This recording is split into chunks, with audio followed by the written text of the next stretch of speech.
promise I'm never give up. I said there ain't no giving in. So this is Tyrone Bishop, 28 years old, and you were born with cerebral palsy. Mum, when did you first discover that you had I know he calls himself differently abled. He doesn't call himself disabled, I know that. When did you discover that you had a differently abled son or child? From very, very early, when he was just no matter 2-3 months old. I find, well, you know, from the time he came home, I knew that something was different. When I had him in Point Fortin, in the hospital there, when he came out, well, at least he took a very long while to come out. I was going to say I ball down the hospital. I did ball down the hospital. And then when he did come out finally, maybe after a long while, he cried, and they went with him. Next thing you know, I see them bringing him back. And they slapping him. Nothing happening. And then finally, I heard the cry. Okay? And then they went with him. Then, that might have been an hour or more, then they cleaned me up and whatnot. I went back on the ward, and then the next morning, they showed me him, and they said, they sent him to San Fernando. Okay, so they sent him to San Fernando, and I came home the very evening. And he spent about 2 weeks in San Fernando. Right? At first they were feeding him intravenously through the feet, on the leg. Okay? And he stayed there for a while, and then they finally gave him to me after about 2 weeks. And he came home. But then I find it was kind of, sometimes it would be a kind of limpness, but sometimes it would be, I think they describe that as spastic, kind of stiffness. I would hold him and realize he's stiff. You know? And then they say they joined me in the clinic. I had to go to him clinic every month. But I took him to one of the nursing homes, that one on Cuenca Street there. I took him up there, and then the doctor said, well, he has, because I would go to clinic and they're not saying anything, you know. They didn't tell you? Then they're not saying anything in the clinic in San Fernando there, downstairs the hospital. They're not saying anything. But when I went up there to a doctor up in that nursing home there, the doctor told me, well, what his complaint is. And I asked him if he would walk. He said, well, he might walk, but it would take a very long time. So, you know, well, I know there's something wrong. So I got accustomed. After a while, I just got accustomed. Take it slowly, bit by bit. You know, I got accustomed. What were your initial thoughts, though, when you first were told, because they had to have told you that it was cerebral palsy and what that might mean? That was by the doctor on that medical place up there in Cuenca Street, down up by the wharf up the hill there. Yeah. That was there. What was your first thought? It was kind of frightening. It was kind of frightening because, you know, I studied, well, what to do? But then, you know, with mother encouraging me and whatnot, you know, if that is your lot, well, that is it, you know, just, and everybody would say, just love him. All right? And I realized that is the advice he gave people, you know. The other day he told me, somebody asked him, somebody told him they have a child, you know, suffering from cerebral palsy. What advice he has? People call him and ask for advice, you know. He say, just love the child. Yeah, so love him. And then again, I had mother was my support. Right? So mother died when he was about 13, 14?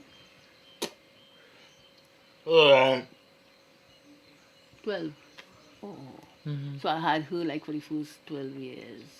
She would be right there, seeing about him, doing this, doing everything. for me. I didn't have to get anybody then to say about him, only after she died. Right? So, maybe it's the kind of person I am too, I am. Well, my principal told me when I was when I retired. She said, I know you, Miss Bishop, you do such small stuff. Somehow there, I take things in stride. I feel the Lord knows what He's doing. He knows best. Why stay there and cry and cry and cry and, you know? So, that kind of way. You have other children? Another son. One. 4 years older. Exactly 4 years older. 26th April, 4 years before him. When did you discover that Tyrone was a whiz on a computer and actually is very, very literate indeed? Well, let me explain about the literacy part. Ever since he was small, I knew he was bright. Bright in that, what we call sensible child. You know that way? But I didn't teach him to read until he was about 18, 19 years. You know, I remember I taught him I taught him the alphabet, I taught him the 2 times tables, I would just stay in my spare time doing this with him and that with him. But then I say, I must teach him to read. And I started to teach him to read. I had a phonics set I had bought for the other son. I took out the phonics set.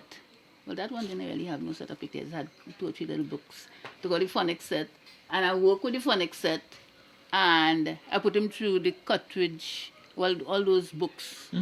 The cartridge, before that, the cartridge, I put him through the introductory, the first primer, the introductory, and then he went on to that book with Boyo and Carla, put him through up to standard 5. You know what he told me? When I come home from work one day, he told me,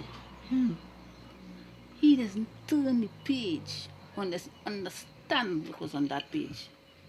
But how do you understand him? Because I know that his speech isn't very clear. Sometimes I ask him it 10 times. And then you would look at the book and you could look at the book and see where you reach. Because he turned in that page like that. With his elbow? Turning the page like that. And when he finished, you could see all the beat up part of the book and the new part. But that beat up part, he knew everything inside that. One day I came with him, I understand. He understand about hard water and soft water. He understand about it. Because he reading and he understanding. That is where it is. He is beat everybody with that. He reading and he understanding. So I'm watching him navigating on his Facebook page and so on. When I first met him, I asked him how he was able to type if he can't use his fingers. And then he sent me a video of him using his elbow. But how did you first discover that he could even do that? A self-taught man. He's trying to tell us something. Yes.